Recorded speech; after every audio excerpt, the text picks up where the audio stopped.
नमस्कार, डेली 24 भारत देख रहे हैं आप। मैं हूं आपके साथ अनीता शर्मा। शुरुआत करते हैं देवभूमि स्पेशल की। बता दें कि हरिद्वार पहुंचे हैं चंद्रशेखर आजाद, जहां पर उन्होंने सत्संग महोत्सव में शामिल हुए। भीम आर्मी प्रमुख नगीना से सांसद चंद्रशेखर आजाद हरिद्वार जिले में भगवानपुर क्षेत्र में एक गांव में पहुंचे, जहां उन्होंने एक सत्संग में शिरकत की। उन्होंने मौजूदा लोगों को संबोधित करते हुए कहा कि भले ही भूखे रहो, तन पर कपड़े ना हो, खाने के लिए बर्तन ना हो और हाथ पर रखकर खा लो, लेकिन अपने बच्चों को शिक्षा दो।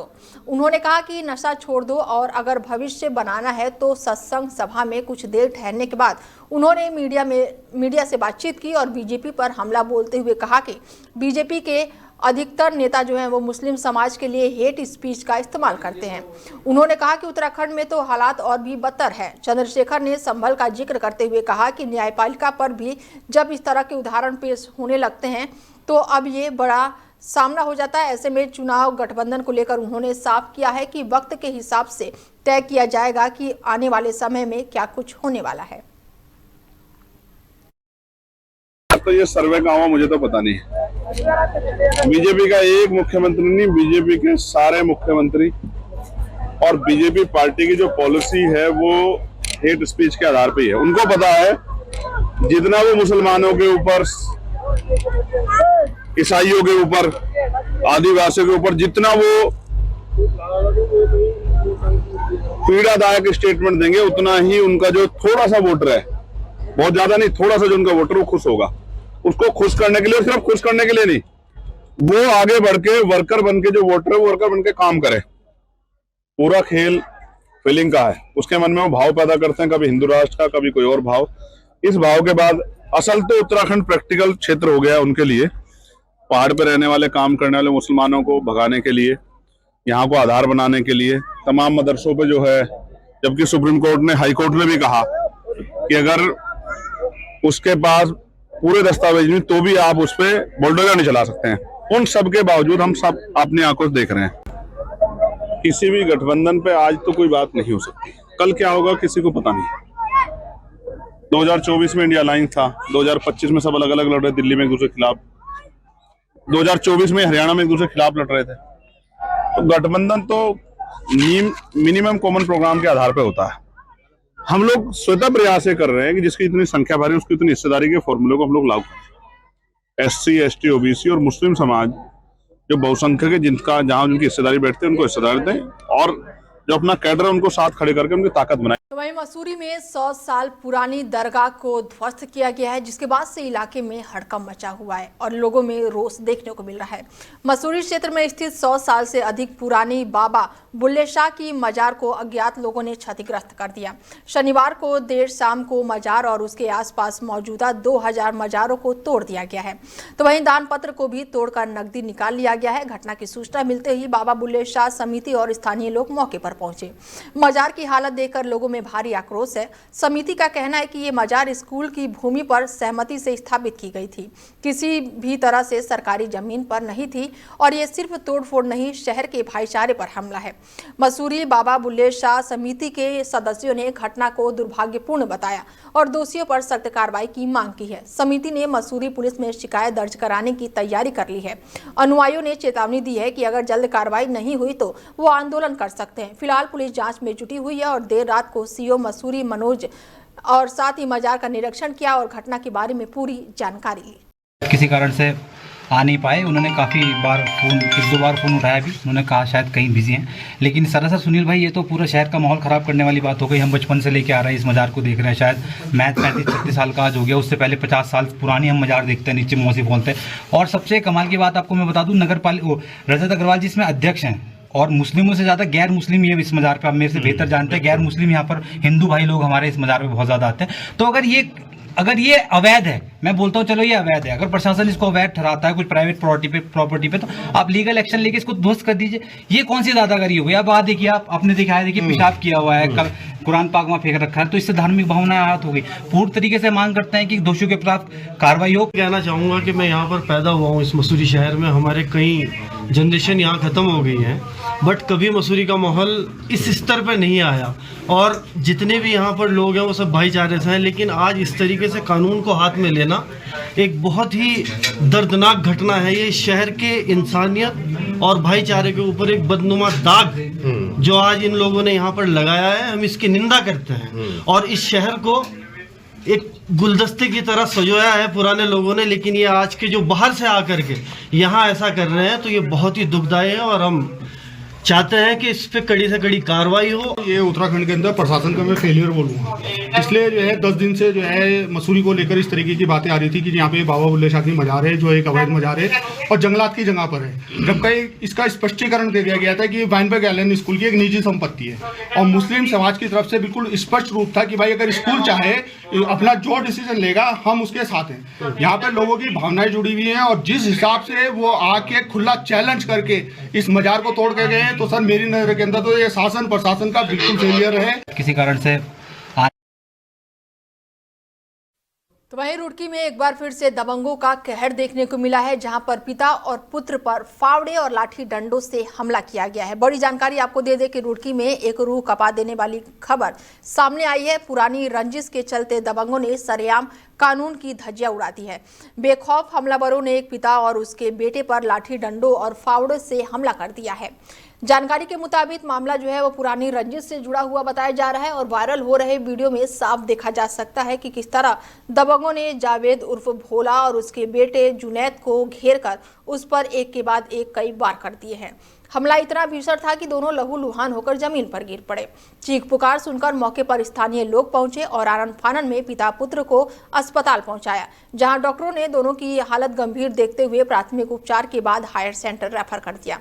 फिलहाल दोनों की हालत जो है वो बेहद ही नाजुक बनी हुई है। घटना की सूचना मिलते ही पुलिस हरकत में आ गई है और सोशल मीडिया पर वायरल हो रहे वीडियो के आधार पर आरोपियों की पहचान करने में जुटी हुई है।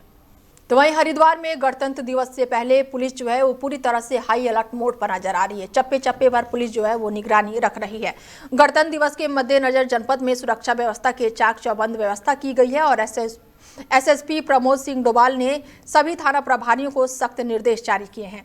एसएसपी ने स्पष्ट किया है कि प्रत्येक कार्यक्रम स्थल पर संभावित भीड़ का आकलन कर पर्याप्त पुलिस बल तैनात किए जाए। तो वहीं महत्वपूर्ण स्थानों पर पूरी तरह से चेकिंग की जाए, संघ चेकिंग अभियान चलाया जाए। होटल, बस अड्डों, रेलवे स्टेशन, सिनेमा हॉल या फिर ढाबों पर विशेष निगरानी रखने के साथ ही बम निरोधक दस्ता लगातार राउंड पर है।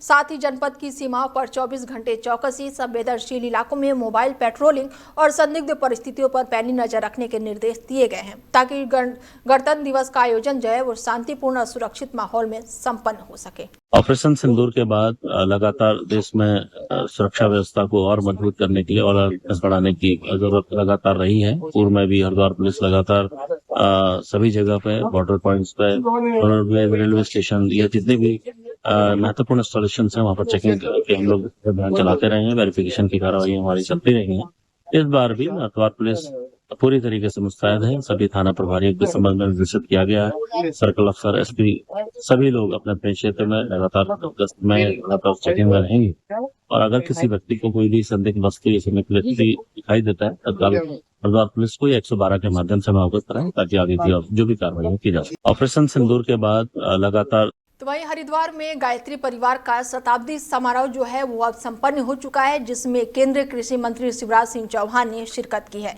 बता दें कि हरिद्वार में गायत्री परिवार का शताब्दी समारोह में केंद्रीय कृषि मंत्री जो है शिवराज सिंह चौहान पहुंचे हैं और ऐसे में भव्य और दिव्य रूप से इस कार्यक्रम का आयोजन किया गया और ऐतिहासिक समारोह में देश के कोने कोने से गायत्री परिवार के अनुयायियों ने बड़ी संख्या में शामिल भी हुए। आध्यात्मिक वातावरण, वेद मंत्रों और आयोजनों के बीच शताब्दी समारोह अपने भव्यता के लिए खास आकर्षण बना रहा।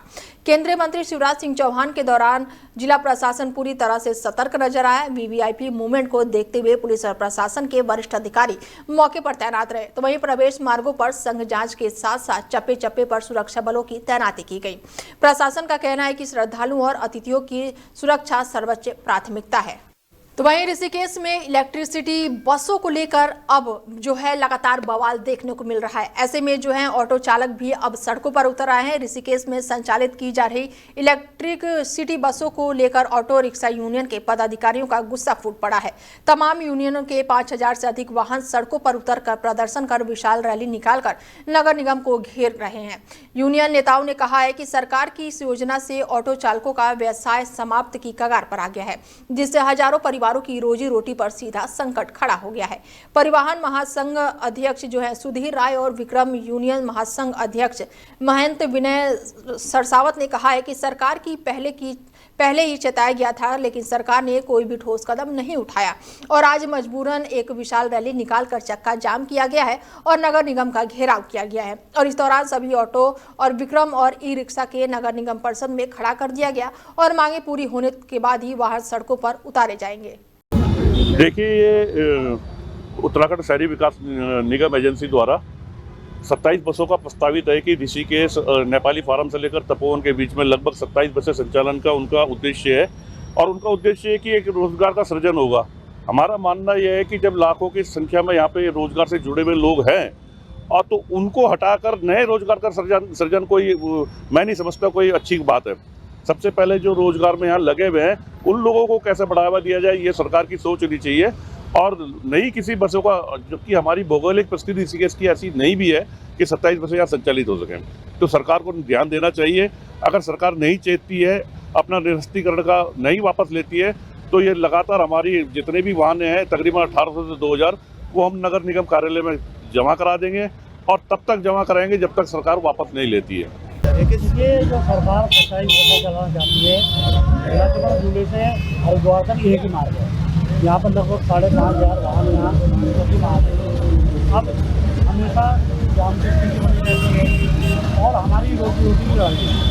आज विक्रम और ऑटो समस्त में आज यहाँ से विशाल हम रैली निकाल रहे हैं विरोध में और नगर निगम जा रहे हैं। अगर हमारी बातों को नहीं माना गया तो हम सारे विकलन टेम्पो नगर निगम में खड़ा कर देंगे। जब तक बसों का संचालन का निरस्तीकरण का आदेश नहीं आएगा, हमारे सब वाहन वहीं पर खड़े हैं। देखिए, ये तो वहीं शंकराचार्य अभिमुक्तेश्वरानंद को लेकर लगातार बवाल जो है वो गर्माता हुआ नजर आ रहा है और ऐसे में कांग्रेस ने एक बार फिर से मौन व्रत का विरोध कर दिया है। बता दें कि बड़ी जानकारी खटीमा से निकलकर सामने आ रही है, जहां पर कांग्रेस द्वारा माननीय विधायक भुवन चंद्र कपाड़ी के नेतृत्व में खटीमा शनि मंदिर में प्रयागराज के शाही स्नान के दौरान जगत गुरु शंकराचार्य स्वामी अभिमुक्तेश्वरानंद सरस्वती जी महाराज के साथ हुए अपमानजनक व्यवहार के विरोध में मौन उपवास रखा गया है। और इस अवसर पर विधायक जो है भुवन चंद्र कपाड़ी ने कहा है कि सनातन धर्म के शंकराचार्य जैसे सर्वोच्च धर्मगुरु को अपमान पूरा सनातन समाज का अपमान है। भारतीय जनता पार्टी की सरकार में एक और धर्म का दिखावा किया जा रहा है, वहीं दूसरी ओर सनातन परंपराओं और धर्मगुरुओं को अपमानित किया जा रहा है। कांग्रेस पार्टी इस अपमान को कभी स्वीकार नहीं करेगी और सनातन धर्म की मर्यादा की रक्षा के लिए सड़क से सदन तक संघर्ष करेगी। और साथ ही उन्होंने कहा कि प्रयागराज जैसे पवित्र तीर्थ स्थल पर शंकराचार्य जी के साथ हुई घटना अत्यंत निंदनीय है और इसके लिए जिम्मेदार अधिकारियों और तत्वों पर कठोर कार्रवाई होनी चाहिए। और इस कार्यक्रम में उपस्थित सभी कांग्रेस जनों ने एक स्वर में सनातन धर्म के अपमान की कड़ी निंदा कर दोषियों के विरुद्ध सख्त कार्रवाई की मांग की है। आज हम सब लोगों ने पूरे देश में प्रदेश में कांग्रेस पार्टी ने स्वामी अभिमुक्तेश्वरानंद जो हमारे शंकराचार्य हैं उनके समर्थन में धरना दिया है। मौनी अमावस्या के दिन जब वो स्नान करने के लिए जा रहे थे तो उत्तर प्रदेश में पुलिस प्रशासन ने उनके साथ अभद्र व्यवहार किया है। माघ के महीने में उनके शिष्यों को पीटा है, घसीटा है, चुटियाँ खींची है और हिंदू धर्म की बात करने वाली पार्टी हिंदू के ध्वजवाहक जो है उन पर अत्याचार कर रही है हमारे शंकराचार्य पे। तो उनके समर्थन में आज हम सब लोगों ने खटीमा शनिदेव मंदिर में 2 घंटे का उपवास किया है और जो है मौन व्रत रखा। आज हम सब तो वहीं सितारगंज में करंट से युवक को मौत होने के बाद से इलाके में हड़कंप मचा हुआ है, तो वहीं परिवार में मातम पसरा हुआ है। सितारगंज थाना क्षेत्र में करंट लगने से युवक की दर्दनाक मृत्यु हो गई और घटना की सूचना मिलते ही समस्त निवासी मौके पर पहुंचे और घायल को इलाज अस्पताल में भर्ती कराया। अस्पताल में मौजूदा डॉक्टर ने युवक को जांच के बाद से पोस्टमार्टम के लिए खटीमा भेज दिया। मृतक की उम्र जो है वो लगभग 34 साल बताई जा रही है और प्रारंभिक तौर पर मौत का कारण जो है वो करंट लगना बताया जा रहा है। हालांकि मृत्यु के वास्तविक कारणों की पुष्टि पोस्टमार्टम रिपोर्ट आने के बाद ही हो सकेगी। घटना की जानकारी मिलते ही स्थानीय पुलिस मौके पर पहुंची और आवश्यक जांच पड़ताल में जुट गई। पुलिस का कहना है कि पूरे मामले की जांच की जा रही है और पूरी जांच होने के बाद ही आगे की कार्रवाई की जाएगी। घटना की खबर सुनते ही भीम आर्मी के जिला अध्यक्ष सत्येंद्र कुमार भी मौके पर पहुंचे और रिपोर्ट करने की मांग की है और ऐसे में इस घटना के बाद से क्षेत्र में शोक का माहौल है और परिजनों का रो रो कर बुरा हाल है। एजाज अहमद, पिता का नाम बंदे बख्श, उम्र 34 वर्ष को निवासी पंडरी। इनको हमारे इमरजेंसी में लाया गया था 7:35 में। एग्जामिनेशन में ये मृत अवस्था में ही लाया गया था। इलेक्ट्रिक शॉक की वजह से इसकी मृत्यु हुई है, जिसकी सूचना हमने पुलिस को कर दी गई और बॉडी को पीएम के लिए भेजा गया। एजाज अहमद। तो वहीं उत्तराखंड में लगातार हो रही बर्फबारी से जो पर्यटकों हैं उनके चेहरे हैं जो पूरी तरह से खिले हुए हैं। ऐसे में पर्यटकों का घूमते हुए भी वीडियो जो है सोशल मीडिया पर वायरल हो रहा है और बर्फबारी का आनंद लेते हुए पर्यटक दिखाई दे रहे हैं। उत्तराखंड की खूबसूरत सरोवर नगरी नैनीताल में लगातार मौसम जो है अपना रंग दिखा रहा है और शहर बर्फ की सफ़ेद चादर में लिपटा हुआ है। लंबे इंतजार के बाद हुई साल की पहली बर्फबारी ने न केवल नैनीताल की खूबसूरती को चार चांद लगा दिया है बल्कि शहर के ऊंचाई वाले इलाकों को बर्फ की सफ़ेद चादर में बदल दिया है। बर्फबारी का ये नज़ारा शहरवासियों के साथ साथ देश के अलग अलग हिस्सों में पहुंचे पर्यटकों के लिए भी किसी सपने से कम नहीं था। हालांकि बर्फबारी के साथ प्रशासन की चिंताएं भी बढ़ गई है। फिसल और ठंड को देखते हुए प्रशासन ने पर्यटकों से सतर्क रहने की अपील की है। खास करके ऊंचाई वाले इलाकों में जाने वाला मौसम और सड़क की स्थिति की जानकारी लेने की सलाह दी गई है। यातायात नियमों का पालन करना, अनावश्यक यात्रा से बचने और सुरक्षित स्थानों पर ही रुकने की हिदायत दी गई है।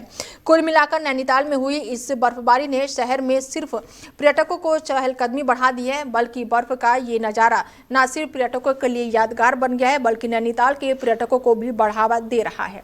बहुत ज्यादा एंजॉय कर रही हूँ। मैं फर्स्ट टाइम देख रही हूँ अपनी लाइफ में, बहुत ज्यादा एंजॉय कर रही हूँ। हम जस्ट अभी सुबह ही आए थे और हमने एक रील में देखा ऑन द वे जब हम थे कि यहाँ पे स्नोफॉल हो रही है। अनएक्सपेक्टेड था हमारे लिए कि तो मैंने फर्स्ट टाइम देखा, बहुत एंजॉय किया, सच में बहुत मजा आ गया हमें। तो कानपुर से मैं आई हूँ, बहुत ज्यादा मेरे लिए मजे की बात है। ठंड थोड़ी बहुत है, मतलब अगर आप वुलन क्लॉथ लेके आए तो चल जाएगा। ठंड है, इतना है कि आप एंजॉय अच्छे से कर सकते हैं, बहुत ज्यादा भी नहीं है। नैनीताल में बर्फबारी भी है, कितना एंजॉय कर रहे हैं और उम्मीद थी नैनीताल में बर्फबारी भी नहीं सर, इतनी तो उम्मीद नहीं थी कितनी होगी, थोड़ा बहुत तो सुना था बट लेकिन अच्छा लगा यहाँ के, बहुत अच्छा एंजॉय भी काफी किया है, बहुत अच्छा एंजॉय किया है, बहुत अच्छा एंजॉय किया है, बहुत ज्यादा एंजॉय। फिलहाल बुलेटिन में मेरे साथ इतना ही, दीजिए इजाजत, नमस्कार।